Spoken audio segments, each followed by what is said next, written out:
আমি কোরআন মাথায় নিয়ে বলতে পারবো আল্লাহর এই কথা 100 ভাগ প্রতিফলন হবে। আপনি বিশ্বাস না করতে পারেন, আমি 100 ভাগ বিশ্বাস করি, কারণ এর ভেতরে কোনো সন্দেহ নেই, সন্দেহর লেশ মাত্র। যালিকাল কিতাবু লা রাইবা ফীহ। আল্লাহ পাক বলেন আমার এই কোরআনের ভেতরে যত তথ্য দেওয়া আছে, সন্দেহ তো দূরের কথা, সন্দেহের অবকাশ নেই। মিথ্যা তো দূরের কথা। পৃথিবীতে কোনো মানুষ যদি একটা জিনিস হারিয়ে ফেলে, এই হারানো জিনিসের বিনিময়ে আল্লাহ রাব্বুল আলামিন কমপক্ষে তাকে ডবল করে দেবে দুনিয়া আখিরাত মিলিয়ে। কোরআনের আয়াত এবং হাদিসের বর্ণনা অনুযায়ী পৃথিবীতে কেউ যদি একটা কষ্ট সহ্য করে, দুঃখ পায়, আর এই কষ্টটা যদি 3টা কারণে পেয়ে থাকে, কমপক্ষে 10 থেকে 70 গুণ পর্যন্ত দুনিয়া আখিরাতে তাকে শান্তির ব্যবস্থা আল্লাহ করবে। ফাইন্না মাআল উসরি ইসরা, ইন্না মাআল উসরি ইসরা। এই আয়াতের তাফসিরে দেখবেন ফি জিলালিল কোরআন সাইয়্যিদ কুতুব রাহমাতুল্লাহ আলাইহি টিকার ভেতরে তিনি দিয়েছেন, কোন মানুষ যদি দুনিয়ার ময়দানে একটা কষ্ট সহ্য করে, তাহলে এই কষ্টের জন্য আল্লাহ যে সুখ, শান্তি, স্বস্তি, নিরাপত্তা, কল্যাণের কথা জানিয়েছে সেইটা অগণিত। এই জন্য ইসরর আগে আলিফ লাম, উসরুনের আগে আলিফ লাম আছে, এটা মারেফা, এটা নির্দিষ্ট। এর আগে মাগা আছে, মাগা মানে সঙ্গে, সাথে। আল্লাহ এর আগে ইন্না দিয়ে গ্যারান্টি দিয়েছেন অবশ্যই কষ্টের সাথে, কষ্টের পরে, কষ্টের সঙ্গে সুখ আছে। কয়টা? আমি যেহেতু আলিম মাদ্রাসা, অনেক আলিম এখানে আছে, একটু চিন্তা ভাবনা করে আয়াতগুলো পড়বেন, মজা পাবেন। এদিকে তাকান, তাকান এদিকে।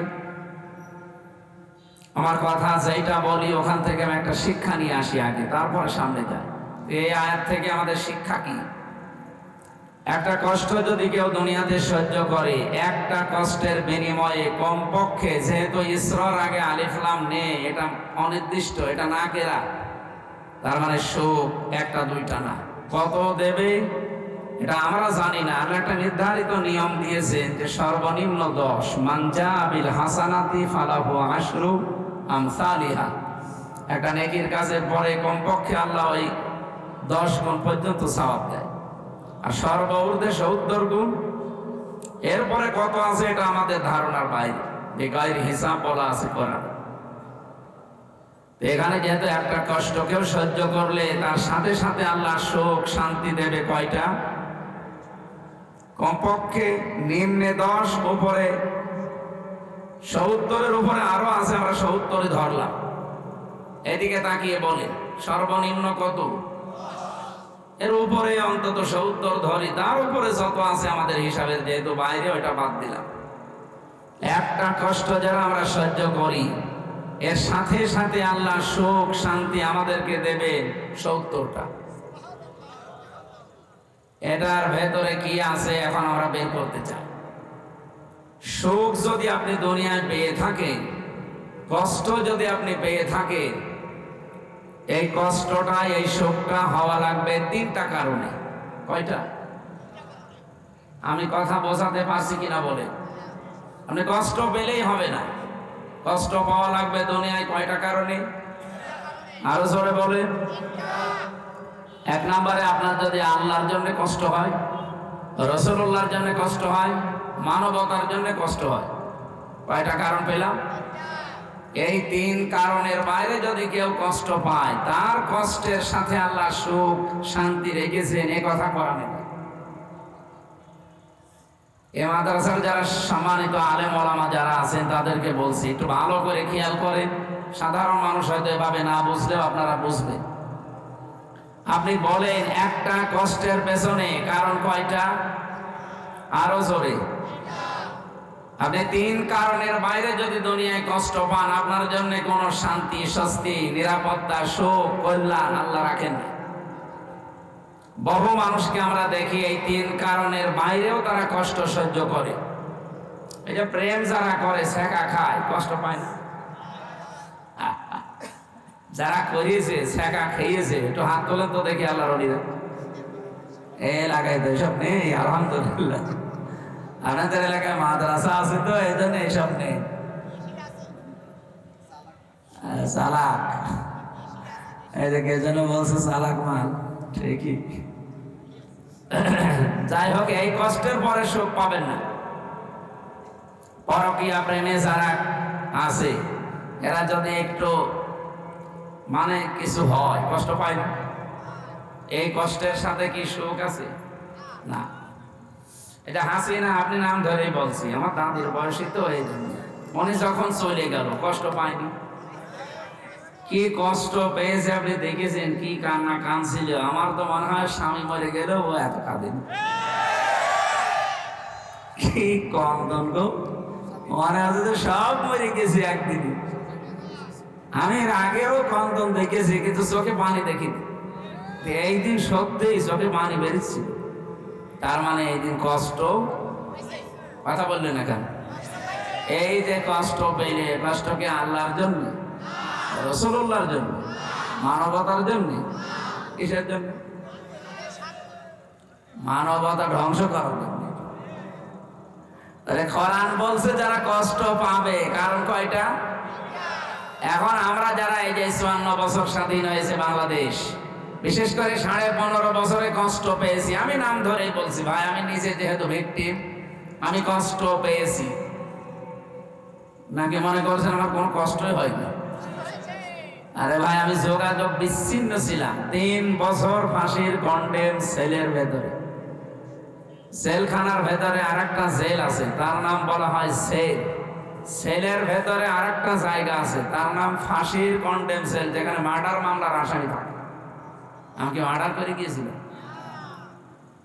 এর ভেতরে আরেকটা জায়গা আছে, তার নাম কবর সেল। এটা রাজশাহী আছে আর যশোরে আছে, আর গাজীপুরের কাশিমপুর কারাগারের ৪ নাম্বারটায় আছে।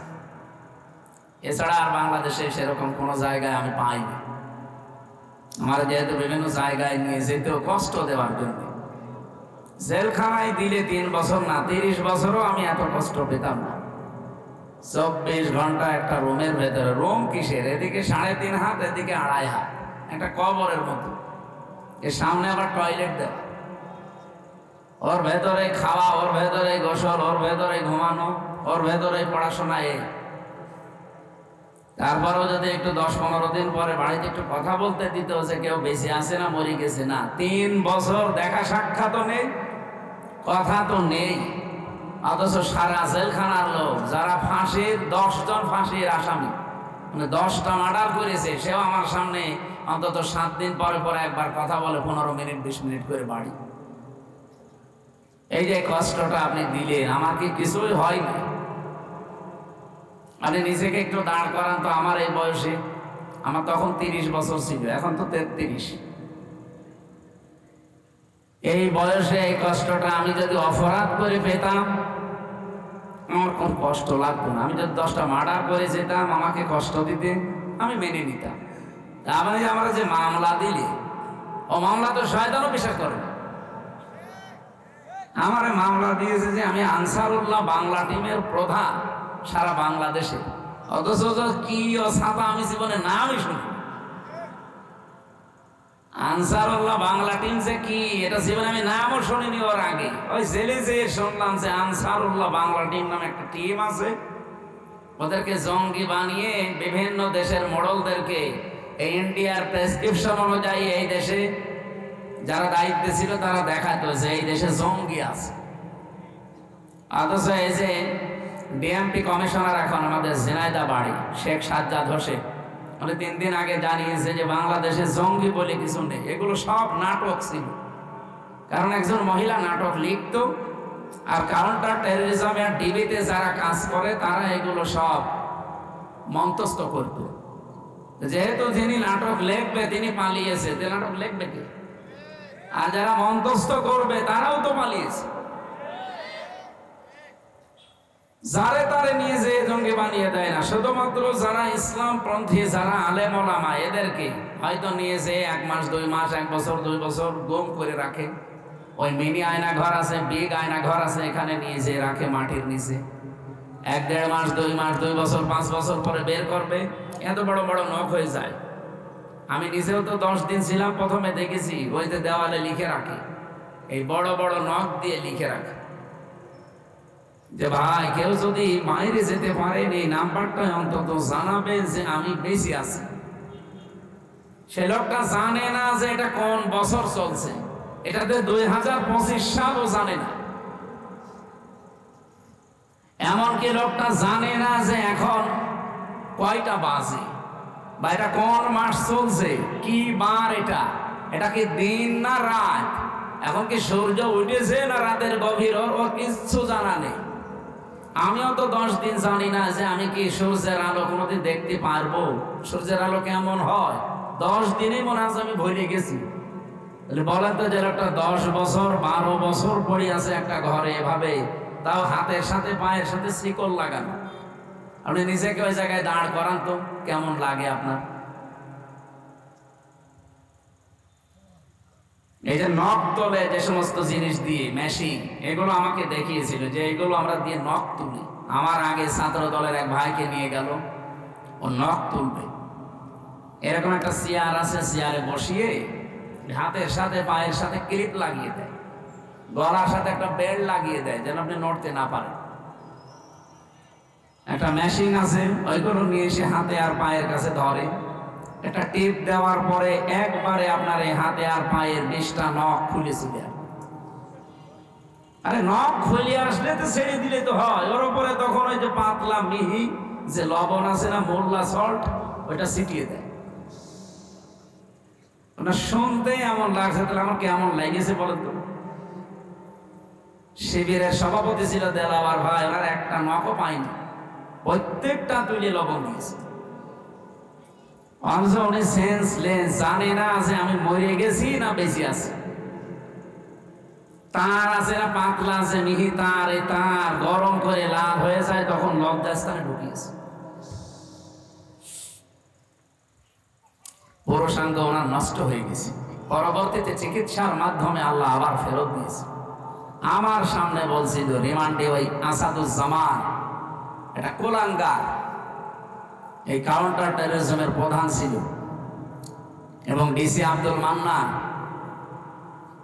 আরো চট্টগ্রামে বাড়ি আতিকুর রহমান ভুইয়া এডিসি। আমি নাম ধরে বলছি কারণ আমি এই সাজাগুলো পেয়েছি তো। শেখ ইমরান হোসেন খুলনা বাড়ি, এরপরে জাহিদ হাসান, গোপালগঞ্জের মনিরুল ইসলাম,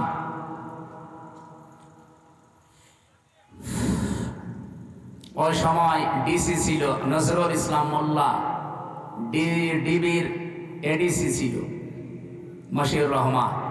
নামগুলো শুনলে একটু শান্তি লাগছে না যে কত সুন্দর সুন্দর মুসলমানের নাম, অথচ মানুষগুলো আল্লাহ একজন আছে, আমার এসে মরা লাগবে এটা বিশ্বাস করে আল্লাহর ভুল ধরতো আমার সামনে। কোরআনের আয়াতের বিভিন্ন বাংলা পার্টিশন বলতো, বলতো যে আল্লাহর এটা ঠিক হয় না, আল্লাহরে এসে মানে না, তাই আমারও ছাড়বে। এই 10 দিনে যে আমি কত গালি খেয়েছি আমার মা বাবা তুলে, আমি জানি আর আল্লাহ জানে।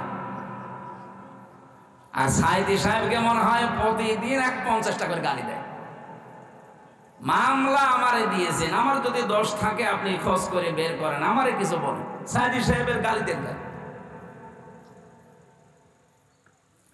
এই মানুষগুলো একটা শুধুমাত্র এভাবে বসিয়ে রাখবে, একটা সুইচে টিপ মারলে 1 মিনিটে আপনি 120 বার ঘুরবেন।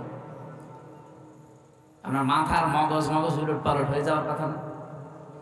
ওই বাইরে যখন নিয়ে এসে আমার পাশের রুমে দিল, কি চিৎকার করে কান্না।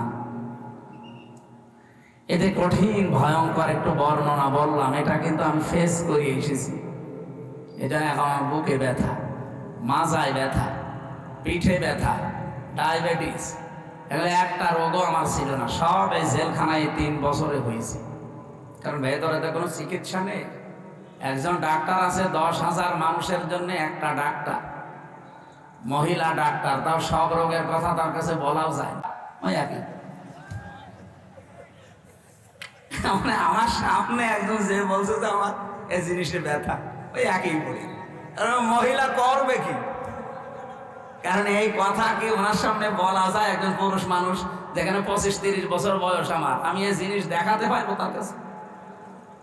তাও একজন দেখিয়ে ফেলেছি, মানে সহ্যের বাইরে চলে গেছে। কি করবে? জিনিসপত্র মানে মোটা হয়ে গেছে, ফুলে চিকিৎসা নেই, ও যে লেখার ওই একই বড়ি দেয়। তখন বলছে এই দেখেন, কি দেখবেন দেখেন। এই কঠিন পরিস্থিতি তৈরি করলো যারা, কষ্ট বলেন তো সত্যি করে বলেন, একটু কি হালকা আমি পাইনি? এই 3টা বছর আমার কাছে মনে হয় 30 বছর যা বেঁচে ছিলাম তার চাইতেও বেশি কষ্ট পেয়েছি। তাহলে এক একটা কষ্ট পেয়েছি আমার নিজের কোনো দোষের কারণে, কোনো অপরাধের কারণে।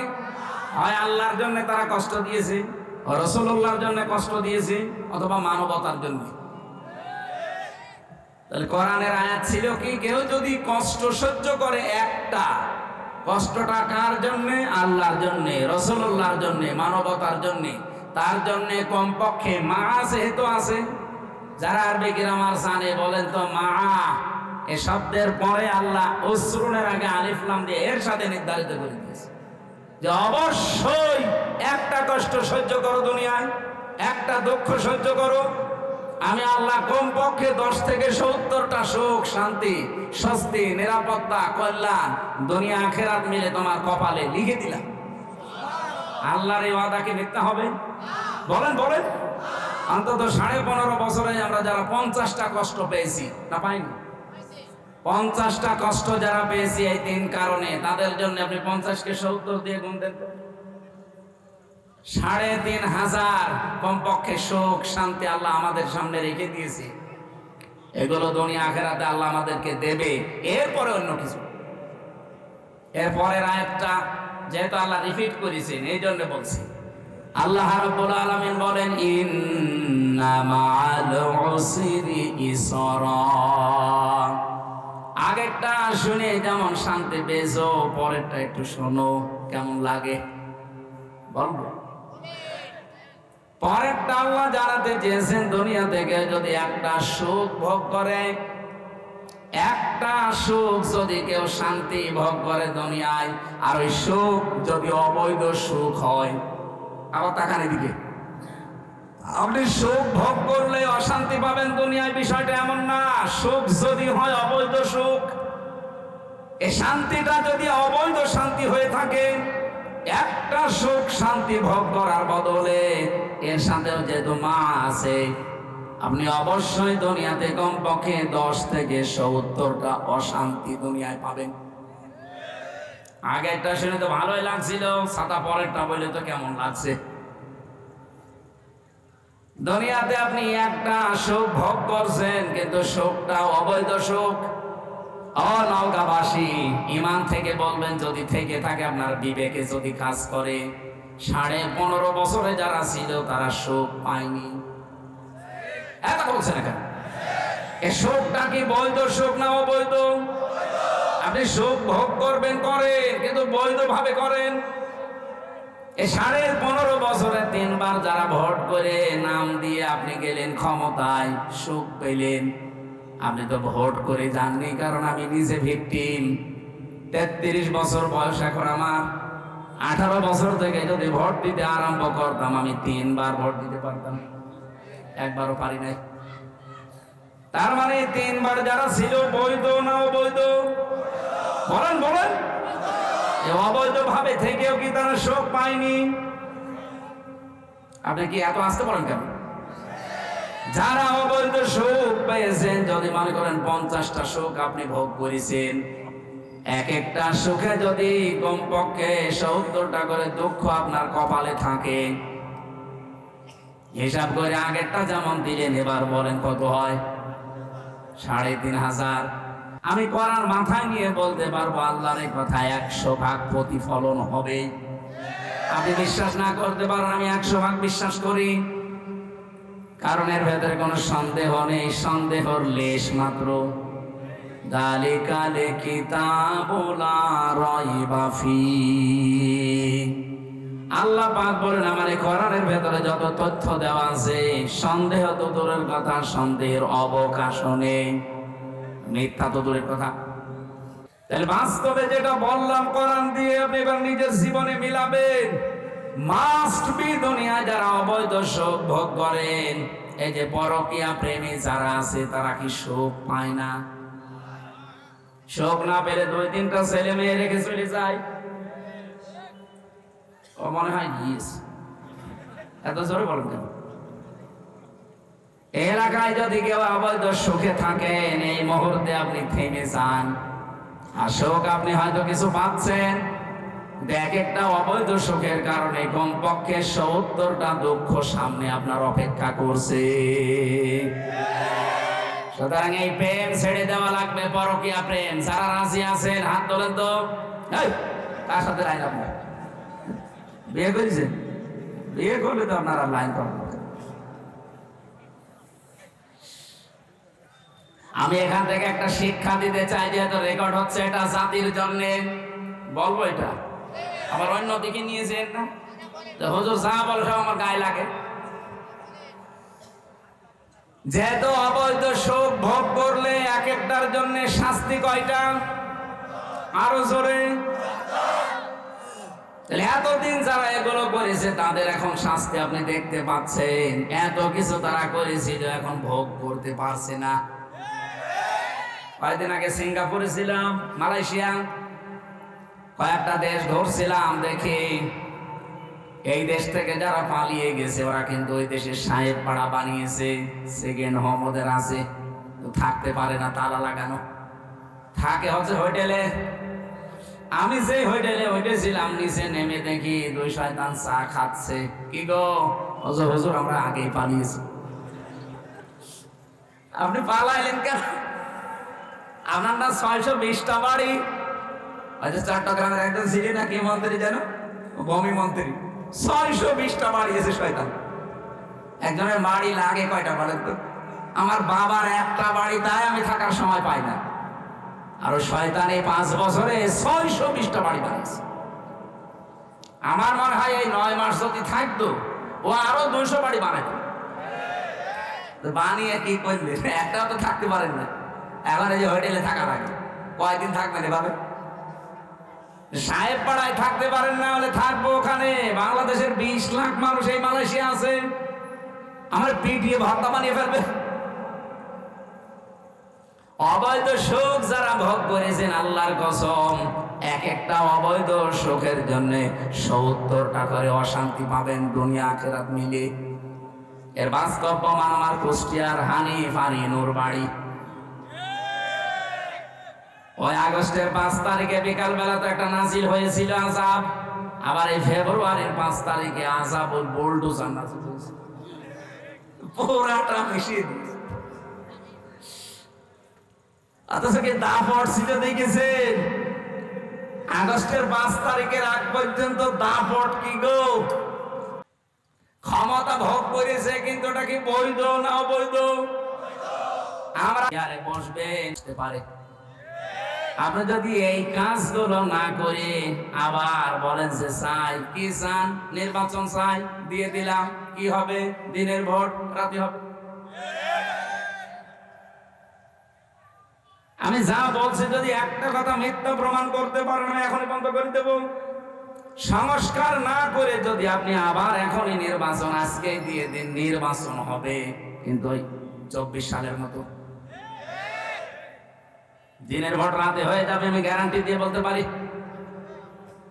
কারণ এই যে বাংলাদেশের যে কয়টা ডিসি, যে কয়টা এসপি, যে কয়টা টিওনো, যে কয়টা ওসি, সেগুলো আছে, শুধু চেয়ার পাল্টিয়েছে।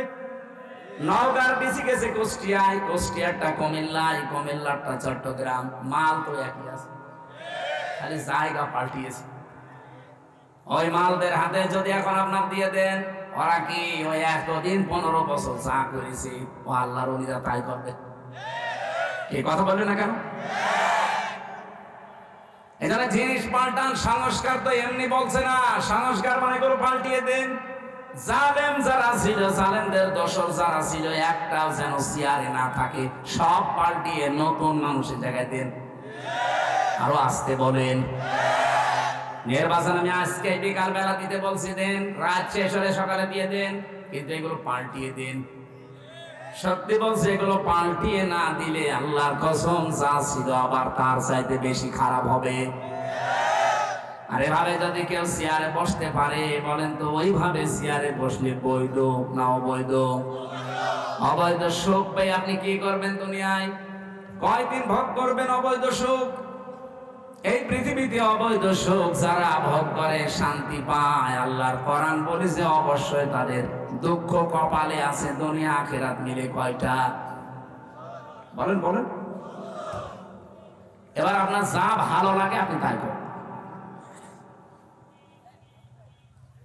এ পর্যন্ত বলার পরে যারা না বোঝার ভান করে আছেন, এই এদিকে আসেন। কি দেখছেন কি এখানে? যে যেখানে আছে সেখানে বসে পড়বে। এদিকে তাকান। কি বুঝলেন এই দুইটা আয়াত দ্বারা? আগে শিক্ষা বের করে সামনে যাওয়া লাগবে। এখন থেকে সিদ্ধান্ত নেওয়া লাগবে না যে জীবনে যদি কষ্ট সহ্য করি আল্লাহর জন্য করব, রাসূলুল্লাহর জন্য করব, মানবতার জন্য করব। এই কথা বলেন না কেন? আর সুখ যদি ভোগ করেন অবৈধ ভাবে, একটা ক্ষতি হবে কয়টা? এরকম পাগলেও চাইবে। এরকম পাগল যদি থাকে নাও গায়ে থাকতে দেবেন না, ওরে পাঠাবেন কোথায়? পাবনায়।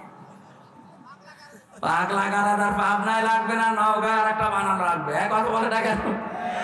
এরকম পাগল এখনো দেশে আছে।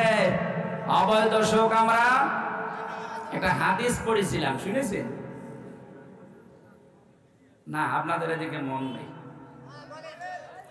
আনা আবি যাররিন রাদিয়াল্লাহু তাআলা আনহু قال قال النبي صلى الله عليه وسلم من ادعى ما ليس له فليس منا وليتبوأ مقعده من النار رواه মুসলিম। এখন নড়ে কি সমস্যা? হাঁটাহাঁটি একটু বন্ধ করেন, এত নড়লে তো আমি এখানে হাঁটাহাঁটি যদি খুব জরুরি না থাকে করবেন না, একটু নিস্তব্ধ পরিবেশ দেন। হাদিসটা এখানে যেহেতু আলিম মাদ্রাসা, আপনারা নিজেরাও পড়ান মুসলিম শরীফের হাদিস, আমি জানি। কিন্তু এখান থেকে দুইটা তথ্য আমি বের করতে পেরেছি। এদিকে তাকান। নবীজি বলেন, মানিদ দাআ মা লাইসা লাহু ফালাইসা মিন্না। যে জিনিস তোমার না, ওইটা যদি নিজে দখল করে নাও, নিজের আয়ত্তে রেখে দাও, যেই দিন এই কাজ করবা ওই দিন থেকে তুমি আমি নবীর উম্মত নেই। শুনে নাউজুবিল্লাহ পড়ছেন, বাস্তবতা বলবো। যে জিনিস আপনার না, ওইটা যদি নিজের আয়ত্তে নিয়ে নেন, যেভাবেই হোক, প্রতারণা করে হোক, সিটারি বাটপারি করে হোক, ধোঁকাবাজি করে হোক, ছিনতাই করে হোক, ডাকাতি করে হোক, চাঁদাবাজি করে হোক, যেভাবেই হোক, যদি নিজে ওইটা নিজের আয়ত্তে নেন, অথচ জিনিসটা আপনার না, যেদিন এই কাজ করেছেন ওই দিন থেকে আপনি আর নবীর উম্মতের তালিকায় নেই। নওগাঁবাসী বিবেক দিয়ে বলেন, যদি কেউ নবীর উম্মত না থাকে সে হয় ইহুদি, খ্রিস্টান, মুশরিক, মাজুসি। ৪,৫০০ ধর্মের লোক এখন দুনিয়ায় আছে। আমি বাইরের দেশগুলোতে গিয়ে মিশেছি তাদের সাথে। থাইল্যান্ডে গিয়ে এক জায়গায় যাচ্ছিলাম বাসে চড়ে, জিজ্ঞাসা করলাম যে আপনার নাম কি? নাম বলার পরে মনে হচ্ছে না, মুসলমানের নাম না। আপনার নবীর নাম কি? বলছে জোসেফ। জোসেফ মানে হ্যাঁ, মুসা আলাইহিস সালাম, ইহুদি। আর একজনের সাথে সিঙ্গাপুরে দেখা হয়েছিল, জিজ্ঞাসা করলাম আপনার নবীর নাম কি? বলছে যিশু। যিশু মানে ঈসা আলাইহিস সালাম। তাহলে ওই নবীর উম্মত দাবি করছে তারা, কেউ ঈসা, কেউ মুসা, কেউ ইব্রাহিম। ওরা ইব্রাহিম নবীর নামও পাল্টিয়ে তাকে আব্রাহাম, বিভিন্ন নাম তারা পাল্টিয়ে দিয়েছে। কিন্তু জিনিস তো আমরা যারা মুসা বলি, যারা ঈসা বলি, যারা ইব্রাহিম বলি, ওরা আমাদের নবীর উম্মত কিন্তু দাবি করছে না। জিজ্ঞাসা করলে তো বলে না যে আমার নবীর নাম মুহাম্মাদুর, বলে না, বলে না। কারণ ওরা নবীকে স্বীকার করে না, ওরা স্বীকার করে ওই সমস্ত জায়গাকে। যদিও তারা মুসা নবীর আদর্শের উপরও নেই, যদি তারা ইব্রাহিম নবী, ঈসা নবীর আদর্শের উপরেও নেই। এই পৃথিবীতে এখন ইসরায়েলে যে ইহুদি দাবি করছে, এটা বিশ্ব, এটা বেহায়া, বেলজ্জা, এবং এরা নাফরমান সবচাইতে পৃথিবীতে বড়। কারণ ওরা নবীর নাম বলে কিন্তু নবীর আদর্শ ওদের ভেতরে নেই।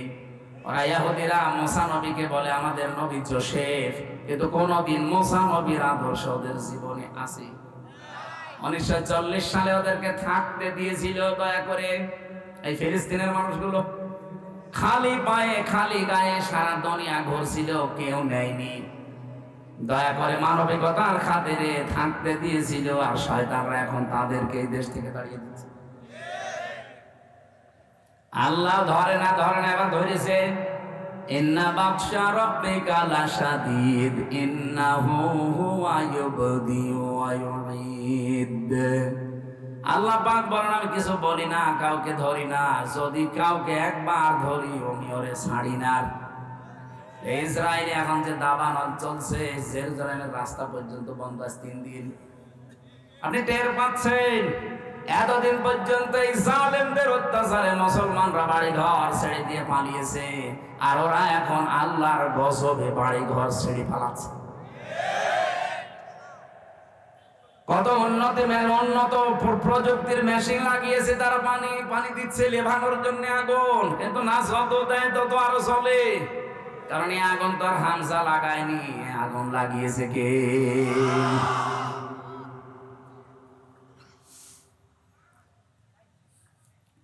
ওই জিনিস তো আপনাদের দখলে থাকার কথা ছিল না, আপনারা দখল করে নেন কোন কারণে?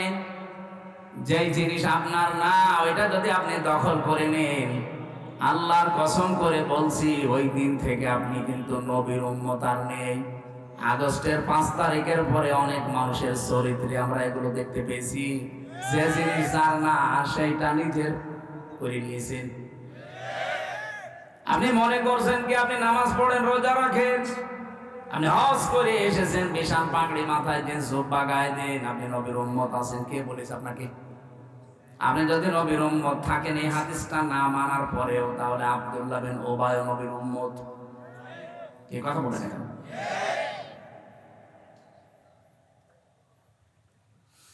এই যে ভারতে মুসলিম আমাদের বাপ দাদা যারা হাজার হাজার লক্ষ লক্ষ বিঘা জমি জায়গা তারা ওয়াকফ করেছিল মসজিদ, মাদ্রাসা, খানকা, ঈদগাহ, গোরস্থানের জন্য। অথচ পৃথিবীর এই নিকৃষ্ট মানুষের তালিকায় যে 6 জন মানুষের নাম আছে, তার ভেতরে মোদি আছে 3 নম্বরে। এই মোদি 3 নম্বর লোক। এই তাম দুনিয়া তাকে ঘৃণা করে। শুধু বাংলাদেশের মানুষ আমরা না, তাম দুনিয়া। এটা রিপোর্ট দিয়েছে মাইক্রোসফট, খ্রিস্টানরা বানিয়েছে রিপোর্ট।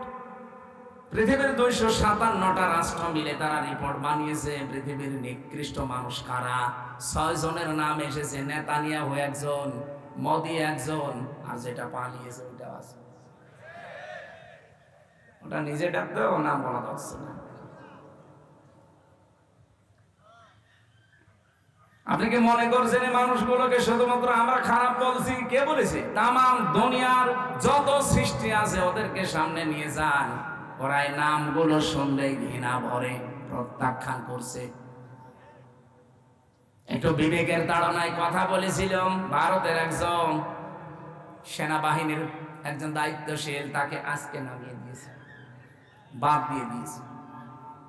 বিবেক বহির্ভূত কাজ পৃথিবীতে সবচাইতে বেশি করছে এখন ইন্ডিয়া।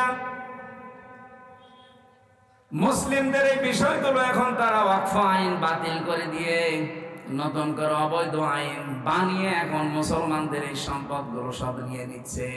সম্পদ নিয়ে নিলে তো হয়, আগে ধরেছে তারা আল্লাহর ঘর মসজিদগুলো, একটা একটা করে সব মসজিদ তারা ভেঙে গুড়িয়ে দিচ্ছে।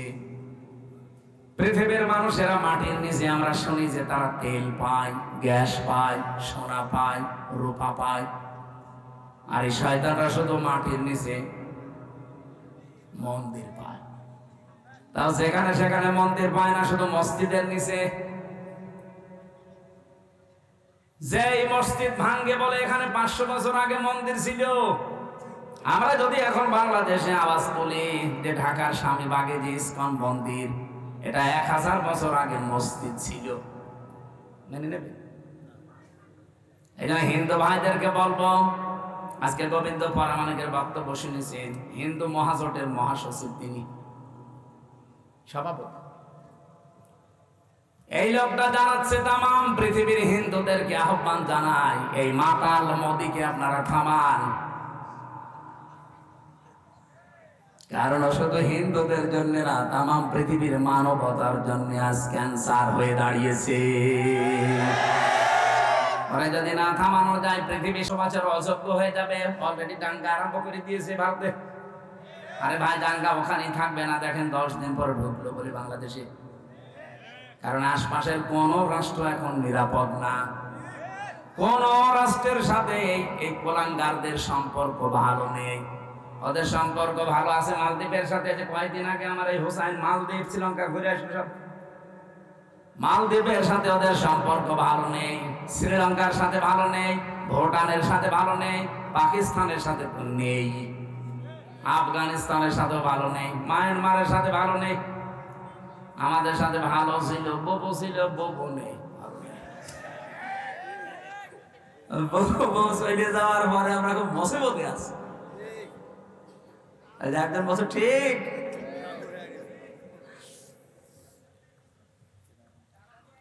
বউরে এতদিন শুনতাম নাকি যে স্বামী স্ত্রীর সম্পর্ক, এটা তো মিথ্যা কথা। কারণ দাদা তো ফুল হাতা আর আমরা হাফ হাতা। ফুল হাতা বোঝে? আমি জেলখানা এটা বুঝতাম না। জেলখানা এক পেয়েছিলাম, জেলার দেবদুলাল। ও যখনই জেলে প্রবেশ করতো, গেট দিয়ে আসার সঙ্গে সঙ্গে কয়েদিরা যারা এক বাক্যে আওয়াজ দিত, ফুল হাতা ঢুকতেছে। তখন বুঝলাম যে বেটা মুসলমানি দিইনি। মুসলমানি না দিলে কি বলে? ফুল হাতা। আর আমরা এখানেও ফুল হাতা আছে, এই যে ছোটগুলো। এই না মানে না, ও ফুল হাতা। এই ছোট ছোট গুলো, এগুলো সে ফুল হাতা না, এগুলো হাফ হাতা এখনো হয়নি। যাই বলেন, এতদিন পর্যন্ত মিথ্যা কথা ছড়িয়েছেন এই 15 বছর যে আমাদের স্বামী স্ত্রীর সম্পর্ক না, এটা আর বলবেন না, এটা সম্ভব না। কারণ আমাদেরটা যাই হোক, অন্তত হাসি কথা বলছেন। আর দাদা তো জীবনে যদি এখন মুসলমানি দেওয়া লাগে, এই বুড়ো বয়সে আপনি হাজাম পাবেন কোথায়? এখন বুড়ো হাজাম লাগবে না। আপনি এই বয়সের কোন ছেলে দিয়ে মুসলমানি দিতে পারবেন? তো লজ্জা পাবেন, বলবেন বুড়ো হাজাম নিয়ে আসেন। এখন বুড়ো হাজামের হাতে আপনি অস্ত্র দেবেন, ও আগা কাটতে যে ঘোড়া কেটে বাদ দিয়ে দেবেন। আমি আর নিচে নামলাম না। দাদা জীবনের মতো বিয়ে করার স্বাদ মিটে যাবে। আর দাদা যদি মুসলমানি না দেয়, মুসলমান না হয়, ওর সাথে বিয়ে দেওয়া যায় না। আমরা আহ্বান জানাচ্ছি গোবিন্দ পরামানিক সাহেবের সাথে, তামাম দুনিয়ার সব হিন্দুরা একজোট হয়ে লোকটাকে থামান।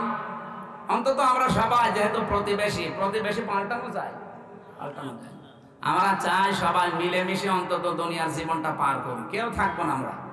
আপনি হিন্দু হন, খ্রিস্টান হন, মুসলমান হন, যাই হন, আর 100 বছর পরে এই পৃথিবীর জমিনে কেউ থাকবেন না। সব মাটির নিচে নাই আগুনে পুড়ে শেষ হয়ে যাবেন। পরবর্তীতে নতুন প্রজন্ম এসে এখানে আবার চাষ করবে। এই কথা বলছেন এখানে। সুতরাং আমরা যেই কয়দিনে আছি, শান্তি, স্বস্তি, নিরাপত্তা নিয়ে থাকতে চাই। কথা বলে না কেন? আর আমাদের নিরাপত্তা দেওয়ার একচ্ছত্র মালিকানা মোদি, আমেরিকা। কার? আরো জোরে বলেন কার? এই শিরিকটা বাংলাদেশে আছে, এই জন্য আমি স্মরণ করাচ্ছি। অনেকে এখন বিভিন্ন দিকে ঝুঁকতেছে, কেউ রাশিয়ার দিকে, কেউ আমেরিকার দিকে, কেউ দাদার দিকে তো ঝুঁকেই আছে, কেউ চীনের দিকে। না, পৃথিবীর কেউ নিরাপত্তা দেওয়ার মালিক না, তার নিজেরই নিরাপত্তা নেই। নিরাপত্তা শুধুমাত্র দিতে পারে আমার আল্লাহ। আর আল্লাহ কাদেরকে দেবে? কোরআনে কারিমে সূরা আনআম 7 নাম্বার পারা 17 নাম্বার পৃষ্ঠার 1ম নাম্বার লাইনের 82 নাম্বার আয়াতে আছে, আল্লাযীনা আমানু ওয়া লাম ইয়ালবিসু ঈমানাহুম বিযুলমিন উলাইকা লাহুমুল আমনু ওয়া হুম মুহতাদুন। বলেন আল্লাহু আকবার। আল্লাহ পাক বলেন, দুনিয়ায় যারা ঈমান আনবে, আর ইমানের সাথে যারা শিরিক জুলুম, এখানে জুলুম মানে আর শিরকিন, যারা জুলুম এবং শিরিক তাদের ইমানের সাথে মিশ্রণ করবে না, উলাইকা লাহুমুল আমন, এই মানুষগুলোই আল্লাহর কাছে নিরাপত্তার হকদার। ও বাংলার মুসলমানেরা, আমরা তো আর খ্রিস্টান না, আমরা তো এখানে মুশরিক না, আমরা এখানে 92% মুসলমান। অন্যান্য ইবাদত বন্দেগী কম থাকতে পারে, কিন্তু নামের আগে আমার মুহাম্মদ আছে। 92% মুসলমান আমরা। শান্তি, স্বস্তি, নিরাপত্তা আল্লাহ দেবেন। উলাইকা, আল্লাহ বলেন আঙ্গুল দিয়ে মনে হচ্ছে দেখাচ্ছে, ইসমে ইশারা, উলাইকা লাহুমুল আমন, এই মানুষগুলোই লাহুমুল আমন, এদেরকে আমি আল্লাহ নিরাপত্তা দেব, এরা নিরাপত্তার হকদার। যদি তারা ঈমান আনার পরে ঈমানের সাথে শিরিক আর জুলুম মিশ্রণ না করে। বাংলাদেশে ঈমানদার যারা দাবি করতাম, তাদের সাথে শিরিক আছে না নেই? জুলুম আছে না নেই? বলেন বলেন। শিরিক কি, জুলুম কি, এই দুইটা যদি আপনি পরিষ্কার হয়ে যান, ওই দুইটা থেকে নিজেকে মাহফুজ রাখবেন, হেফাজত করবেন। আল্লাহর কসম, দুনিয়ায় কেউ পাশে না থাক, হেফাজত করার দায়িত্ব নিয়ে নেবে কে? এক কথায় বলছি, শিরিক কি? আল্লাহ যেটা পারে ওইটা অন্য কেউ পারে, এই বিশ্বাস করার নাম শিরিক। এক কথা বলছেন এখন, আল্লাহ যেটা পারে ওইটা অন্য কেউ, আরো জোরে বলেন। কেউ যদি বিশ্বাস করে থাকেন আপনি শিরিক করছেন, আর শিরিক করলে আপনি আর মানুষ নেই, মুশরিক। আর মুশরিক যারা, তাদের জন্য আল্লাহর শাস্তি হচ্ছে, ইন্নাহু মাইয়ুশরিক বিল্লাহ ফাকাদ হারামাল্লাহু আলাইহিল জান্নাহ ওয়া মাওয়াহুন নার ওয়া মা লিয-যালিমিনা মিন আনসার। সূরা মায়েদা 6 নম্বর পারা 19 নম্বর পৃষ্ঠার 12 নম্বর লাইনে আজকে আছে, কোন মানুষ যদি পৃথিবীতে শিরিক করে, 1 নাম্বার শাস্তি, আল্লাহ তাকে জান্নাত হারাম করে দিয়েছে, আর জাহান্নাম তার জন্য আশ্রয় স্থল। বলেন নাউজুবিল্লাহ। আজকে থেকে সিদ্ধান্ত নিয়ে ফেলেন, আল্লাহ যেটা পারে ওইটা অন্য কেউ দুনিয়ায় পারে? আরো জোরে বলেন, না পারে না। আমি আজকে একটা শিরিক পেয়েছি, যে বাড়িতে ছিলাম, উনি ওই বিশ্বাসে বলেছে কিনা আমি জানি না, কিন্তু বিশ্বাস যদি থাকে আপনি আজকে পাল্টাবেন। আমার পেছনে বসে আছে, ওনার 2টা ছেলে আছে, আর একটা ছেলে নাকি স্ত্রীর পেটে, ওইটাও সানো করে দেখেছে ছেলে হবে। পানি নিয়ে এসে বলছে, হুজুর এমন পানি পড়বেন যেন মেয়ে হয়। মনে হচ্ছে আমি ডাউনলোড করে দেব। মানে জ্ঞানী মানুষ, হয়তো এই লাইনের মানুষ না, জেনারেল শিক্ষিত মানুষ, এরকম বহু মানুষকে আমরা এটা পাই, যে মানুষগুলোর বিশ্বাস আল্লাহ যেটা পারে দুনিয়ায় অন্য কেউ এটা পারে। আমার উপরে বিশ্বাস করেছে যে পানি এমন ভাবে পড়বেন যেন এবার আর ছেলে না হয় মেয়ে হয়। পানি পড়া, আপেল পড়া দিয়ে যদি ছেলেকে মেয়ে বানিয়ে দিতে পারতাম, আমার ম্যাডামের কি হতো? এটা তো একটা বললাম, এবার আর একটা বলছি, নাকি বলবো না? কোরআনে কারিমে যে বিধান আল্লাহ দিয়েছেন এ পৃথিবী চালানোর জন্য, দুনিয়ার মানুষ যদি কেউ নবীকে জিজ্ঞাসা করতো ওই সময়, ইয়াকুলুনা হাল্লানা মিনাল আমরি মিন শাইইন কুল ইন্নাল আমরা কুল্লাহু লিল্লাহ। আল্লাহ পাক এটা সূরা আলে ইমরানে আছে, 4 নাম্বার পারা 9 নাম্বার পৃষ্ঠার 3 নাম্বার লাইনের 154 নাম্বার আয়াতের মাঝের অংশে পাবেন। এটা তাফসীরে ফি জিলালিল কোরআনে সাইয়্যিদ কুতুব এভাবে লিখেছেন। এই জিলাই ওঠাউঠি করেন, বসেন বসেন, ওখানে বসিয়ে দেন।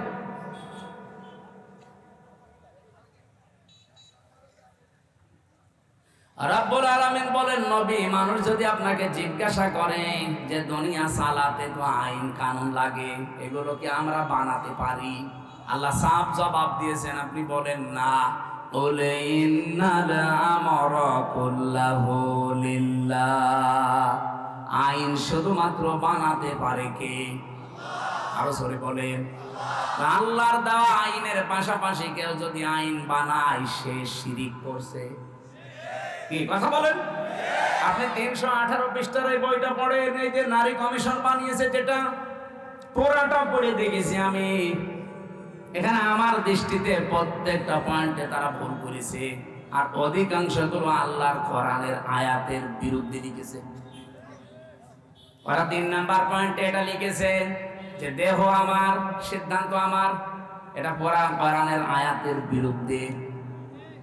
সূরা আরাফ এটা 8 নাম্বার পারা 16 নাম্বার পৃষ্ঠার 12 নাম্বার লাইনের 54 নাম্বার আয়াতে আছে, মাঝের অংশে পাবেন আলা লাহুল খালকু ওয়াল আমরু।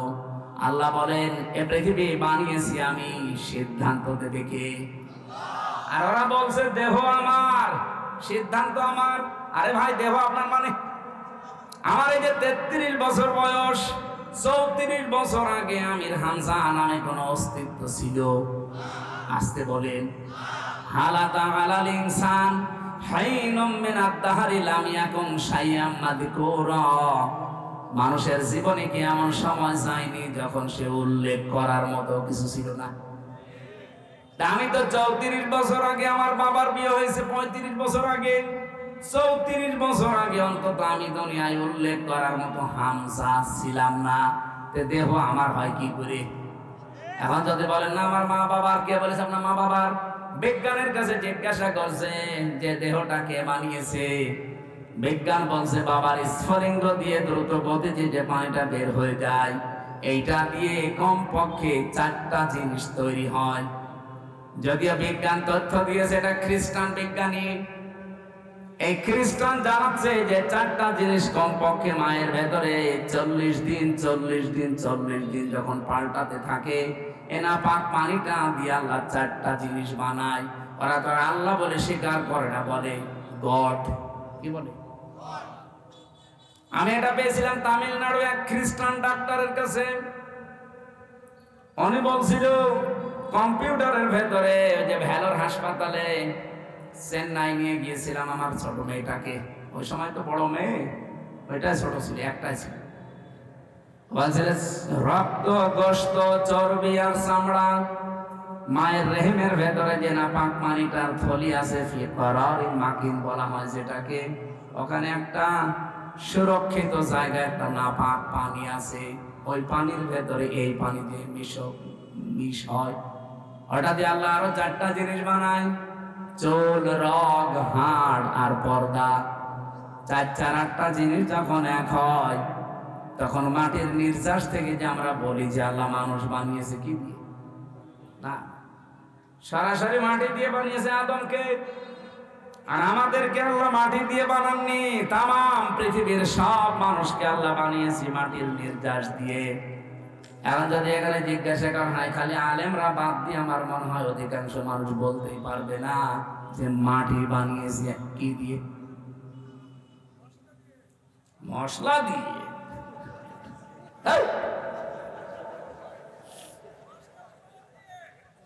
মাটির ভেতরে পাবেন আপনি oxygen, silicon, aluminium, iron, calcium, potassium, sodium, magnesium, nitrogen, hydrogen. ওদিকে 4 আর 8টার মাটির উপাদান থেকে যদি 10টা হয়, 8 আর 10 কয়টা হয়? বলেন বলেন। আপনি এখানে এটা না ভেড়িয়ে যদি কম্পিউটার দিতেন অথবা ল্যাপটপ সেট করেন, আমি আপনাকে এখন হাতে কলমে দেখাতে পারবো যে মানুষের 3.5 হাত বডি বানাতে 18টা জিনিসে হবে না, কমপক্ষে 23টা জিনিস লাগবে। সূরা আলে ইমরানের 6 নাম্বার আয়াতে এই তথ্যগুলো পাবেন। ওয়াল্লাযী ইউসাউবিরুকুম ফিল আরহামি কাইফা ইয়াশা লা ইলাহা ইল্লা হুয়াল আজিজুল হাকীম। বলেন আল্লাহু আকবার। তিনি সে আল্লাহ যিনি মায়ের রেহেমের ভেতরে তোমাদের আকৃতি তৈরি করেন। আকৃতি তৈরি করতে কমপক্ষে 5টা জিনিস তো লাগবে। এই তথ্যটা এবার পাবেন সূরা নাহলে 14 নম্বর পারা 14 নম্বর পৃষ্ঠা 13 নম্বর লাইনের 78 নম্বর আয়াতের মাঝে আছে وَجَعَلَ لَكُمُ السَّمْعَ وَالْأَبْصَارَ وَالْأَفْئِدَةَ ইলা আখিরি আয়া। আল্লাহ পাক বলেন শ্রবণ শক্তি, দর্শন শক্তি, বাক শক্তি, আকেল শক্তি, ঘ্রাণ শক্তি এগুলো আমি আল্লাহ আমার রব নামের কারণে দিয়েছি। আমরা ওদিকে 4 4 8 পেয়েছিলাম মার বাবার থেকে, মাটির উপাদান 10, কত হয়? আমার আল্লাহ নিজে রব নামের কারণে আমাদেরকে ভিক্ষা স্বরূপ দিয়েছেন 5টা। 8 5 13, আর ওদিকে 10, এই 23টা যখন পুরাপুরি এক হয় তখন পূর্ণাঙ্গ মানুষ তৈরি হয়।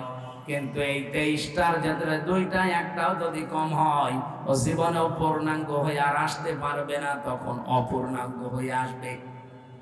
আল্লাহ যদি তাদেরকে বাক শক্তি না দিত তাহলে তারা কথা বলতে পারতো না।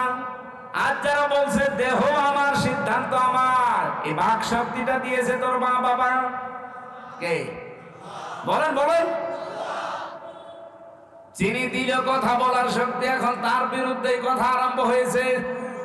এখানে আমির জামাত ডাক্তার শফিকুর রহমান হাফিজাহুল্লাহ মানে ডাইরেক্ট ঘোষণা দিয়েছে বাংলাদেশে কমিশন রিপোর্ট দূরের কথা, এই কমিশনই আমরা মানি। এই কথা বলে না কেন? এটা যদি কেউ রাজনীতি মনে করেন, হ্যাঁ এটাই আমাদের রাজনীতি। কোরআন সুন্নাহ বিরোধী কোনো কাজ এই দেশে হওয়ার জন্য আমরা জীবন দেইনি। যারা বসে আছেন আমাদের জীবনের উপরে বসে আছেন, আপনার ছেলে মেয়ে জীবন দেয়নি। 2732 জন মানুষ যারা মারা গেছে, কয় টাকা দিয়েছেন তাদের পরিবারে গিয়ে? আপনি কয়দিন দেখা করেছেন বলেন? এই মানুষগুলো আপনাকে কোরআনের বিরুদ্ধে আইন তৈরি করার জন্য এই দেশটা উপহার দিয়েছে না? আপনি মধ্যকে কবর থেকে তুলে জিজ্ঞাসা করেন, আবু সাইদকে কবর থেকে তুলে জিজ্ঞাসা করেন, রায়হানকে কবর থেকে তুলে জিজ্ঞাসা করেন, ইয়ামিনকে জিজ্ঞাসা করেন, যতগুলো মানুষের আমি 2732 জন মানুষের তালিকা আমার কাছে আছে, বই আকারে আছে। এই মানুষগুলোকে কবর থেকে তুলে জিজ্ঞাসা করেন, কারণ এরা শহীদ। আর শহীদ যারা তারা তো মরে না। এরা প্রত্যেকেই বলবে এই দেশে আমরা বৈষম্য দূর করার জন্য জীবন দিয়েছি। আপনি এত কি হয়ে পড়লেন যে আল্লাহর ভেতরে আপনি বৈষম্য খুঁজে পাচ্ছেন? নারী পুরুষের সমান অধিকার দেওয়া লাগবে, এটা বৈষম্য করেছে আল্লাহ। এই জন্য এই আইন আমরা মানি না। আমরা নতুন করে কমিশন তৈরি করে আর রিপোর্ট দিয়েছি। বিশেষ করে 4টা বিষয় দেখলাম মারাত্মক। 1 নম্বরে বিয়ের ক্ষেত্রে, 2 নম্বরে তালাকের ক্ষেত্রে, 3 নম্বরে অভিভাবকত্বের ক্ষেত্রে, 4 নম্বরে সম্পদ আদি বন্টনের ক্ষেত্রে। এই 4 জায়গায় নাকি আল্লাহ পুরুষকে বেশি দিয়েছে, মেয়েদেরকে কম দিয়েছে। এই জন্য এখানে পক্ষপাতিত্ব হয়েছে, ওনারা এটা মানে না।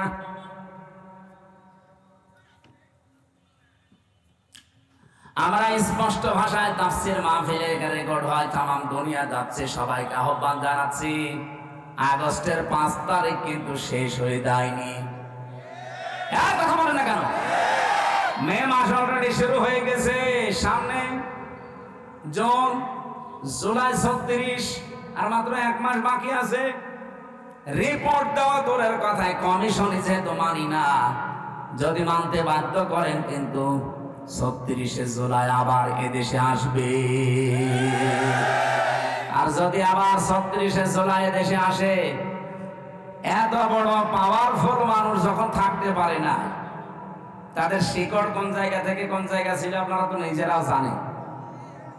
কি ইউনিয়নের একেবারে ইউনিয়নের চৌকিদার থেকে শুরু করে সংসদ ভবন পর্যন্ত প্রত্যেক জায়গায় স্তরে স্তরে লোক সেট করা ছিল। তারপরও তারা টিকতে পারে না এই বৈষম্যের কারণে। এখন যদি আল্লাহ রাসূলের বিরুদ্ধে অবস্থান নিয়ে বেশি সুফিগিরি দেখাতে চান না, আপনারা টিকতে পারবেন কয়দিন? এদেশে এখন আর দল বেদল নেই। কে আওয়ামী লীগ করে, কে জাতীয় পার্টি করে, কে বিএনপি করে, জামাত ইসলাম করে, ওইটা বাদ। এখন আমরা দেখি আল্লাহ কোরআনে হাত দিয়েছে। কথা বলেন, প্রকাশ্য হাত দিয়েছে, পুরা বইটা আমি শেষ করেছি। কি আশ্চর্য, মানুষ এত সাহস দেখায় কি করি? এখনো পর্যন্ত পিটিয়ে মেরে ফেলেনি তো ভাগ্য ভালো। আপনি এটাকে ইন্ডিয়া পেয়েছে, এখানে নামাজ হয়তো কম পড়তে পারে, রোজা না রাখতে পারে, তা আল্লাহ একজন আছে, রাসূল আমাদের নেতা। এ বিষয়ে আপনি যারে জিজ্ঞাসা করবেন, ওই যে যেটার ফুল হাতা ও বলবে। আবার লজ্জা পাস, আপনার লজ্জা কিসের?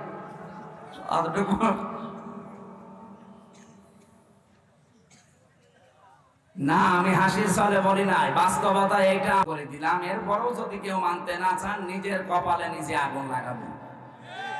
যে যখন চেয়ারে থাকে থাকে, চেয়ার পেয়েছেন তো গিয়ারে আছেন, টের পাচ্ছেন না কিছু।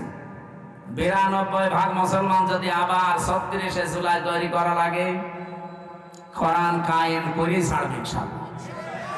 যেহেতু আমরা নিরাপত্তা চাই, আমাদের প্রতিবেশীর কাছে আমরা স্বস্তি শান্তিতে নিরাপত্তায় নেই। আমাদের নিরাপত্তা শুধুমাত্র দিতে পারে চীন। কে বলেন? বলেন।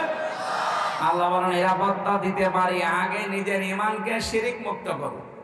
এই জন্য বলছিলাম, আমার দেহ সিদ্ধান্ত আমার, এটা শিরিক। কারণ দেহ আমার না, সিদ্ধান্ত আমার না। আলাহুল খালকু ওয়াল আমর। দেহ কার? পড়াটাই আল্লাহ বানিয়েছে। মা বাবা শুধু বিছানায় ছিল, তাছাড়া তাদের কোনো দায়িত্ব নেই।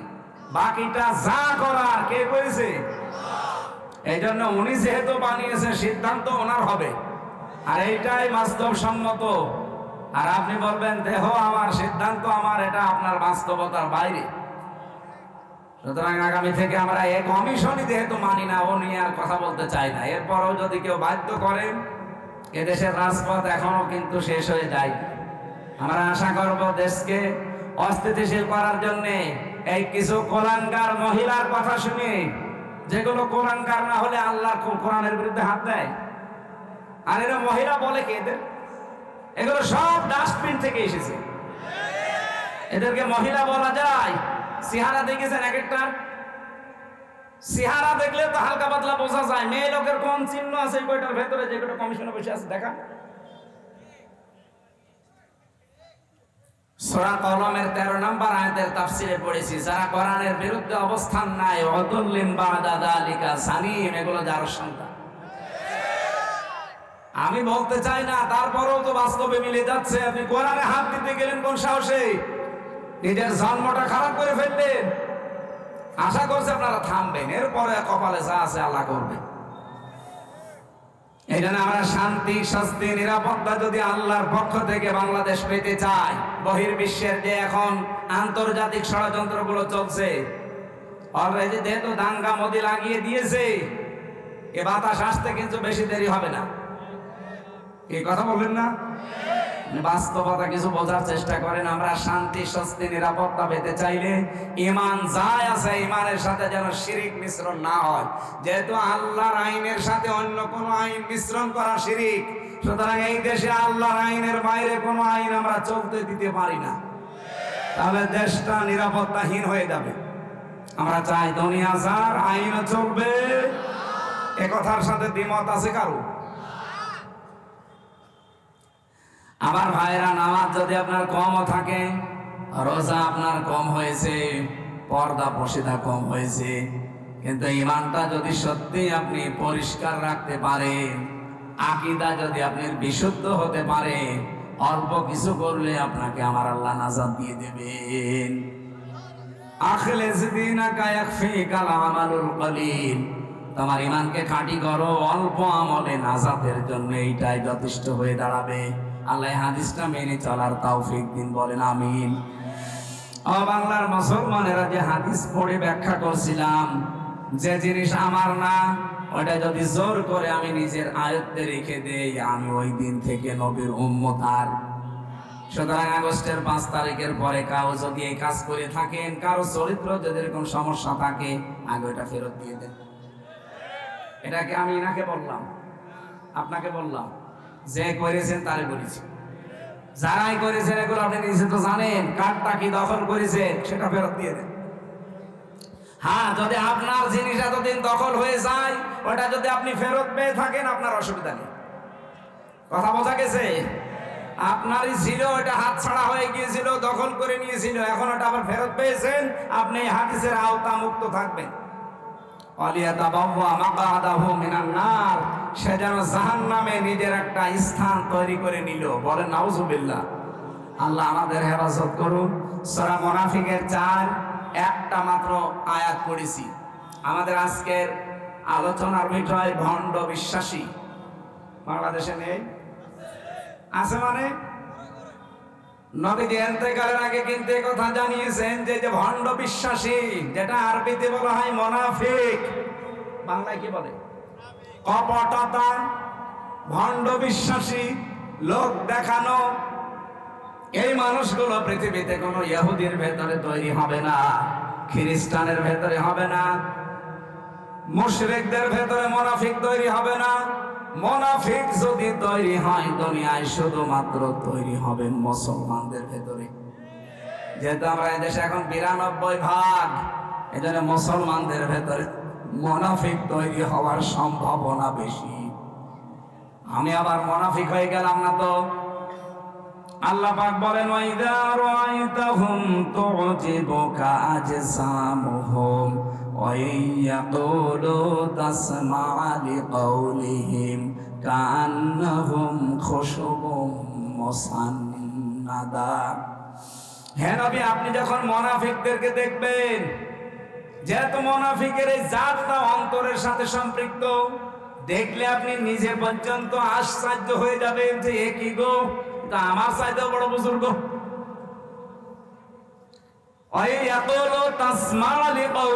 তাদের সাথে যদি আপনি কথা বলেন, যা তাদের কথা যদি আপনি শোনেন, আপনি বিমোহিত হয়ে পড়বেন, আপনি নিজেকে খেয়ে হারিয়ে ফেলবেন যে কি আমিও তো এত সুন্দর করে ইনিয়ে বিনিয়ে কথা বলতে পারি না। মুনাফিকদের উপরে ফিটফাট ভেতরে বলেন বলেন রব্বুল আলামিন তাদের উদাহরণ দিতে গিয়ে জানিয়েছেন কান্নাহুম খুশুবুম মুসান্নাদা, তারা যেন কাঠ খোদাই করা দেওয়ালের মতো। এত সুন্দর একটা উদাহরণ আল্লাহ সেট করেছেন, এটা পড়লে আমার কাছে কোরআনে কারিমের এই যে বারাকাত ফাসাহাত পরিপূর্ণ আমার আল্লাহ কোরআন, এই আয়াতটা তার প্রমাণ। কান্নাহুম খুশুবুম মুসান্নাদা, এর বাংলা অর্থ দাঁড়িয়েছে মুনাফিকদের দৃশ্য মনে হয় কাঠ খোদাই করা দেওয়ালের মতো। চাকচিক্যময় দেওয়ালগুলো দেখলে আপনি কিন্তু ভুলে যাবেন, খেয়ে হারিয়ে ফেলবেন। আর একটা বাংলায় কথা আছে, ফিদা হয়ে যাবেন। এটা আঞ্চলিক ভাষায় কি বলে? এটা কিছু দেখলে ফিদা হয়ে যায়। আমি আঞ্চলিক ভাষাটা এলাকার জানি না, এটা বলতে পারছি না। এটা বাংলায় লেখা পেয়েছি, ফিদা হয়ে যাবেন আপনি। কার্যকারিতা, কারুকার্যতা দেখলে মানুষ নিজেকে হারিয়ে ফেলেছে। কি গো, শিল্প এত সুন্দর হতে পারে? আল্লাহ পাক বলেন ইয়াহসাবুনা কুল্লা সাইহাতিন আলাইহিম, মুনাফিকরা ধারণা করে উচ্চ কথা বললেই মনে হয় তাদের কোনো কিছু ফাঁস হয়ে যাবে। হুমুল আদব্য, তাদেরকে শত্রু হিসাবে চিহ্নিত করে রাখবেন। আমি কোন কয়েকটা বলছি। ফাহাজারহুম, তাদের থেকে সতর্ক থাকবেন।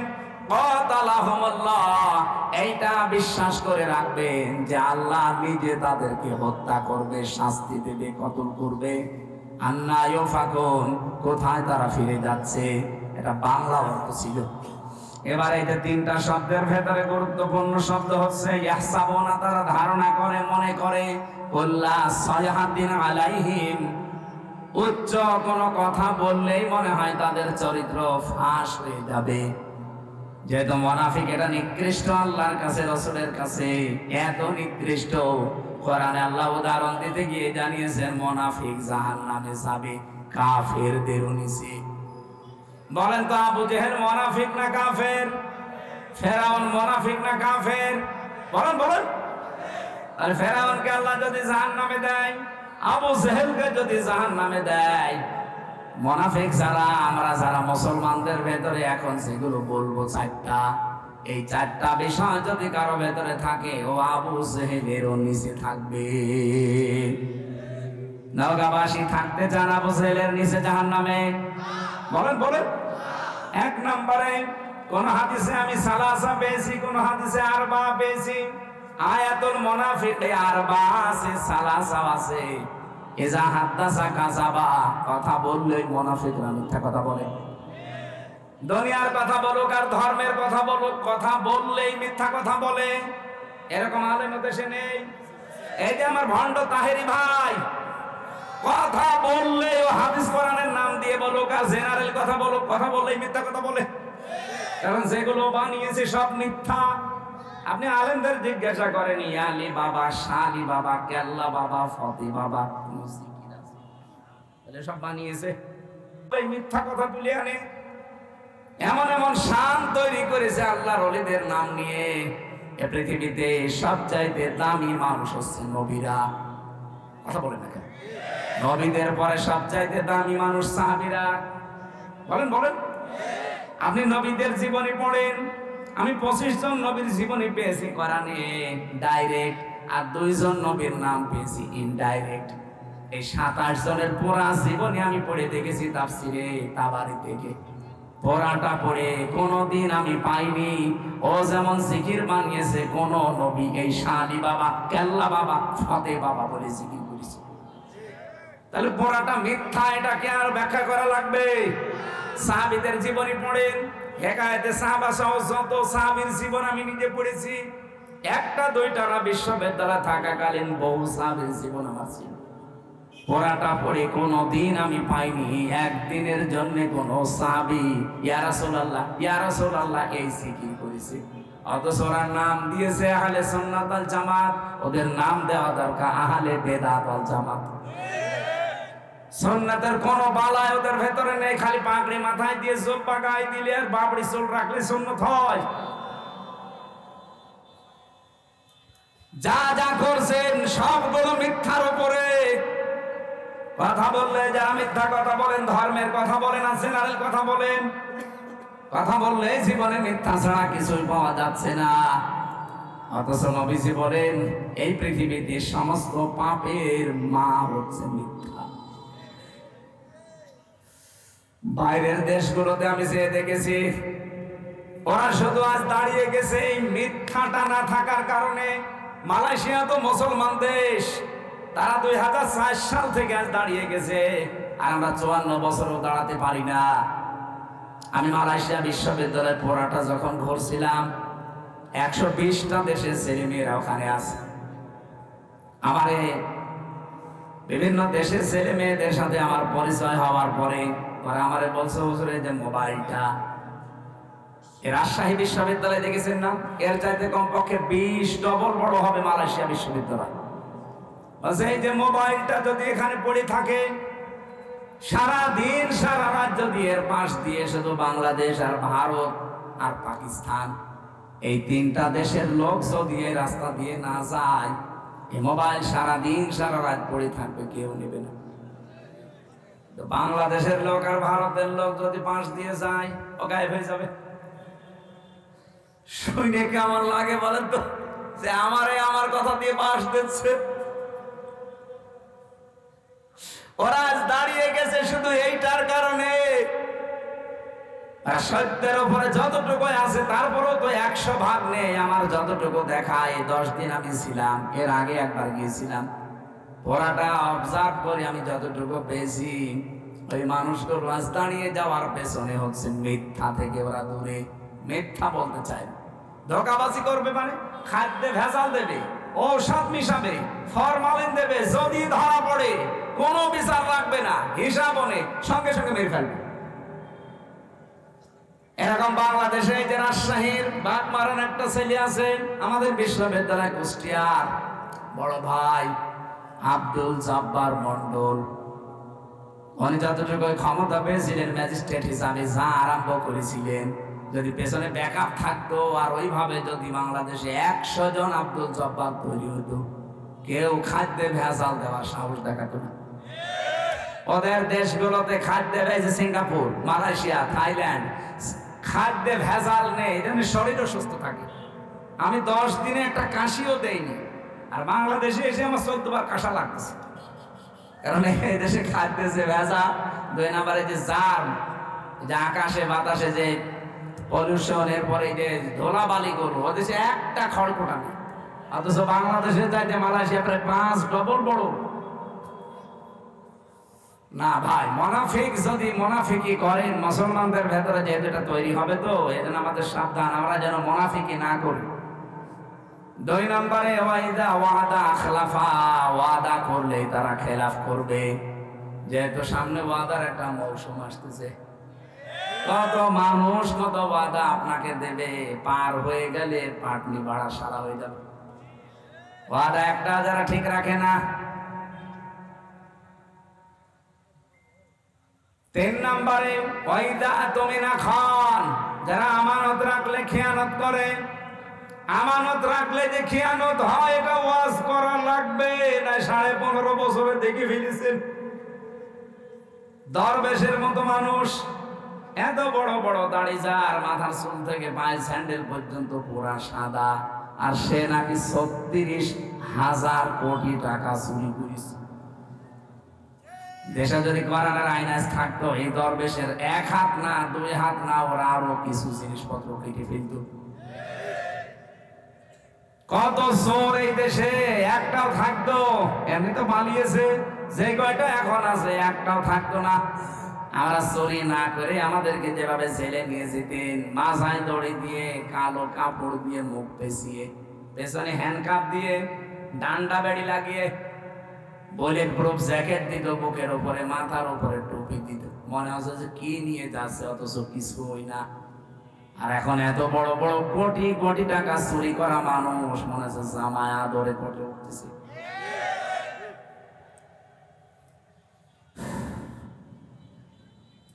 এই চোরগুলো যা করেছে, ওদের সাথে যারা মিশত, এই মানুষগুলো এখন আশ্চর্য। সেদিন একজন কাঁদছিল, এনবিআর এর চেয়ারম্যান, মনে এত টাকা মানুষ পাচার করতে পারে, এগুলো সব রাষ্ট্রীয় সম্পদ ছিল না? বলেন বলেন। হযরত ওমর বলেন, একবার আমি রাষ্ট্রের হিসাব করছিলাম, মোমবাতি ধরিয়ে অথবা শলাকার উপরে জয়তুনের তেল লাগিয়ে আমি একটা হিসাব করলাম। হঠাৎ করে দেখি রাতের বেলা দেশের প্রধান বিচারপতি হযরতে আলী আমার বাড়িতে আসার পরে সালাম দিয়ে জিজ্ঞাসা করলাম, প্রধান বিচারপতি, আপনি কি এসেছেন রাষ্ট্রের কোনো কাজ না নিজের কোনো কাজ নিয়ে? হযরতে আলী বলে, খলিফা, আমি এসেছি আমার পারিবারিক একটা সমস্যা নিয়ে। হযরত ওমর সঙ্গে সঙ্গে বাতিটা লিভিয়ে দিলেন। হযরতে আলীর মন খারাপ হয়ে গেল, কি গো, আমি দেশের প্রধান বিচারপতি, আমি এসেছি দেশের প্রধানমন্ত্রীর কাছে, আমারে দেখলে তার আলোক সজ্জা বেশি করবে। আর একটা জয়তুনের তেল দিয়ে লম্ফ জ্বালানো ছিল বাতি, ওইটাও দিল লিভিয়ে, এখন তো অন্ধকার হয়ে গেল, আমি কি বলতে যে কি বলবো। হযরত ওমর ডাক দিয়ে বলে, প্রধান বিচারপতি আলী, মন খারাপ করবেন না, আমি আপনাকে আগেই জিজ্ঞাসা করেছি আপনি কি এসেছেন আপনার ব্যক্তিগত কাজে না পারিবারিক কাজে না রাষ্ট্রীয় কাজে? আপনি নিজেই বলছেন না আমি পারিবারিক কাজে এসেছি। আমি যে হিসাব করছিলাম এটা রাষ্ট্রের তেল পুড়িয়ে রাষ্ট্রের জনগণের হিসাব। তা আপনি আসলেন আপনার পারিবারিক ব্যক্তিগত জীবনের সমস্যা নিয়ে। জনগণের তেল পুড়িয়ে আমি কাজ করি, এ সময় আপনার সাথে কথা বললে জনগণের আমানতের সাথে খেয়ানত হবে। হযরতে আলী বলেন, এই দিন থেকে ওমরের প্রতি রাগ না মহব্বত যা ছিল, ভালোবাসা, এগুলো আরো আল্লাহ বৃদ্ধি করে দিয়েছে। দেশের 1628 জন মানুষ যদি এভাবে আমরা তৈরি করতে পারতাম, আজ বাংলার মুসলমানেরা সুযোগ আল্লাহ সব সময় দেয় না, 54 বছর পর একটা সুযোগ অলরেডি দিয়েছে। এবার যদি হাতছাড়া হয়ে আবারও চোর ডাকাত আবার এসে যায়, 100 বছরের সুযোগ আর পাবেন না। আমি বলছি না আপনি এই লোকটাকে দেন, এই লোকটাকে দেন না, আপনি এমন মানুষকে আপনার রায়, আপনার সিদ্ধান্ত, আপনার ভোট, আপনার আমানতটা দেবেন, যে লোকটা পেলে আল্লাহর কাজ করবে, রাসূলুল্লাহর কাজ করবে, মানবতার কাজ করবে। আর যদি না নিজেই মারি কাটিং এর ওস্তাদ হয়, আপনার নিজের কপালে নিজে কোড়াল লাগাবেন না। সূরা হুদের 98 নাম্বার আয়াতটা বাড়িতে আজকে পড়বেন। ইয়াকদুমু কওমাহু ইয়াউমাল কিয়ামাতি ফাআওরাদাহুমুন নার ওয়া বিসাল বিরদুল মাউরুদ। আল্লাহ পাকের বাংলা অর্থ হচ্ছে, যেই দলের নেতা জাহান্নামে যাবে ওই দলের অনুসারী কর্মী সব তার সাথে জাহান্নামে যাবে। এটা আমি বানালাম। সূরা হুদ 12 নম্বর পারা 12 নম্বর পৃষ্ঠার 1 নম্বর লাইনের 98 নম্বর আয়াত। বাংলাদেশে যত তাফসীর আছে বাংলা ইংরেজি যা পাবেন দেখেন এইটা লেখা আছে। যদি এটা ফেরাউন সম্পর্কে আল্লাহ নাযিল করেছে, কিন্তু কোরআন তো শুধু ফেরাউনের জন্য না, তামাম দুনিয়ার জন্য। যেই দলের নেতা জাহান্নামে যাবে ওই দলের কর্মী অনুসারী যা আছে তার পেছনে সব যাবে জাহান্নামে। আপনি এখন কোথায় যাবেন নিজেই ভাবেন। 4 নাম্বারটা যেটা বলতে চাই, এটা অনেকে আমরা বলতে চাই না, এইটাও আছে 4 নম্বরে হাদিস, যে মুনাফিক তারা যারা কথা বললে কারো সাথে একটু ঝগড়া হলে কথার আগে গালি দেয়। এদেশে তো নেই। সেদিন আমি পাবনায় না কোন জায়গায় যেন যাওয়ার সময় দেখি বরফ বিক্রেতা, ওই যে আইসক্রিম বিক্রি করে, 2 মহিলা মনে হয় ঝগড়ার সময় গালি দিচ্ছিল, মোবাইলে রেকর্ড করিস। এমন গালি একবারে 1 থেকে Z পর্যন্ত পুরা গালি 8-10 মিনিট রেকর্ড করে আবার বরফ বিক্রি করছে ওই মোবাইলের সাথে, কিভাবে মেমোরি কার্ডে সেট করে মাইকে ছেড়ে দিয়েছে। জোরে বাবা, গালি মানুষ এইভাবে দিতে পারে? বুড়ে বুড়ে এরকম মানুষ দেখি, যুবক ছেলে যুবতী মেয়ের সামনে তার মাকে গালি দেয়। এরকম বুড়ে দেশে নেই? আপনি মানুষ? হ্যাঁ, মুরব্বী যারা আছেন নিজের স্ত্রীকে গালি দেন, কারা হাত তোলেন তো। এই এলাকায় মানে এই ওয়াজ করা ঠিক হচ্ছে না, কারণ সব আল্লাহর ওলি বসে আছে। না, গালি দেবেন। সম্মানিত মা বোন যারা এসেছেন, সম্মানিত মা বোনদেরকে বলছি, এদিকে তাকান। আপনি শুধু মনে করেন যে আমি নামাজ পড়ে রোজা রেখে কালো বোরকা পরে জান্নাতে চলে যাব না। স্বামী যাদের আছে জায়েজ কথাগুলো মেনে তাদের খুশি রাখবেন, না জায়েজ কথা মানার দরকার নেই। হযরতে খাদিজা জীবনে 1 ওয়াক্ত নামাজ পড়েননি, একটা রোজা রাখেননি, জীবনে একদিনের জন্য পর্দায় ছিলেন না, কারণ এই বিধানগুলো নাযিল হয়েছিল সব তার ইন্তেকালের পরে। অথচ আল্লাহ তাকে নিজে সালাম দিয়েছে, তাকে এই পৃথিবীতে জান্নাতে ঘর বানিয়ে সুসংবাদ পাঠিয়েছে। একটাই মাত্র কারণ, জীবনে কোনোদিন তিনি একটা দিনের জন্য স্বামীর মনে দুঃখ দেন। এখানে আমরা যারা স্বামী বসে আছি, একেবারে আল্লাহর দিকে তাকিয়ে বুকে হাত দিয়ে বলতে পারবেন যে জীবনে কোনোদিন আমি একদিনেও স্ত্রীর কাছ থেকে কোনোদিন দুঃখ পাইনি? দেখেন, একটা স্বামী হাত তুলতে পারলো না। স্টেজে এত বড় বড় হুজুর বসে আছে, কেউ পারছে না। এক মুরব্বী হাত তুলেছে, বউ আছে, হাঁটতে পারে। আলহামদুলিল্লাহ, ওনার বউ যদি এরকম থেকে থাকে আলহামদুলিল্লাহ। মা বোন যারা এসেছেন, আপনি চিন্তা করে বলেন, এখানে হাজার হাজার স্বামী, একটাও আমরা হাত তুলতে পারলাম না। আমিও পারি না, কি করে তুলবো? মিথ্যে কথা বলবো কি করি? পারবো না। এই জন্যে আপনাদেরকে আমি সতর্ক করছি, আপনার আদর্শ যেন খাদিজাতুল কুবরার মতো হয়। আমরা আর টানতে পারছি না, আমার গলা বসে যাচ্ছে। এই আয়াত আবার সামনে আসলে আমরা আবার কথা বলবো। আমার লিখিত জেলখানার একটা বই ছিল মেয়েদের উপরে, দাম্পত্য জীবনে যে সমস্ত কলহগুলো, সমস্যার সমাধান করার জন্য আমি বই লিখেছিলাম, দেখে দেখে একেবারে বাস্তব। গাড়ি কোথায়? এটা গাড়ি না? এই গাড়ি থেকে মেয়েদের জন্য নিয়েছেন, কাছে রাখবে। আল্লাহুম্মা আমিন। লা হাওলা ওয়ালা কুওয়াতা ইল্লা বিল্লাহিল আলিয়্যিল আযীম। লা হাওলা ওয়ালা কুওয়াতা ইল্লা বিল্লাহিল আলিয়্যিল আযীম। মুনাফিকের যে জারগুলোর কথা শুনলাম, আল্লাহ আমাদের ভেতর থেকে বের করে দাও। আজকের মাহফিলের আলোচনার সওয়াবগুলো নবীজির রওজায় পৌঁছিয়ে দাও। মাটির নিচে যারা ঈমান নিয়ে ঘুমিয়ে আছে এদেরকে ক্ষমা করে দাও। আর রব্বুল আলামিন, যারা শরীক আছে এই মানুষগুলো তুমি মেহেরবানি করে কোরআনের ইজ্জতে কবুল করো। মা বোনদেরকে তুমি খাদিজাতুল কুবরার মতো বানিয়ে দাও। আগামীতে এই অনুষ্ঠানটা কোরআনের জন্য আরো বড় করে কবুল করে নাও। পড়ইল আলিম মাদ্রাসা আল্লাহ কিয়ামত পর্যন্ত দিনের মার্কাজ হিসাবে কবুল করে নাও। কয়েকদিন পরে আমার একটা অনুষ্ঠান আছে, ভার্সই, ওখানে কোরআনের কথাগুলো সঠিকভাবে তোমার বান্দা বান্দীদের সামনে বলার তৌফিক আমাকে দিও। এলাকায় মাটির নিচে কত মানুষ ঘুমিয়ে আছে, কোরআনের ইজ্জতে এদের মাফ করে দাও। মাহফিলের সভাপতি আমার বাবুল চৌধুরী ভাইকে মাফ করো, প্রধান অতিথি জনাব আব্দুর রকিব ভাইকে মাফ করো, বিশেষ অতিথি যত মানুষ আমরা এসেছি জীবনের গুনাহগুলো মাফ করে নেকি বানিয়ে দাও। বারাকাল্লাহু লানা ওয়া লাকুম ফিল কোরআনিল আযীম। আলহামদুলিল্লাহি রাব্বিল আলামিন।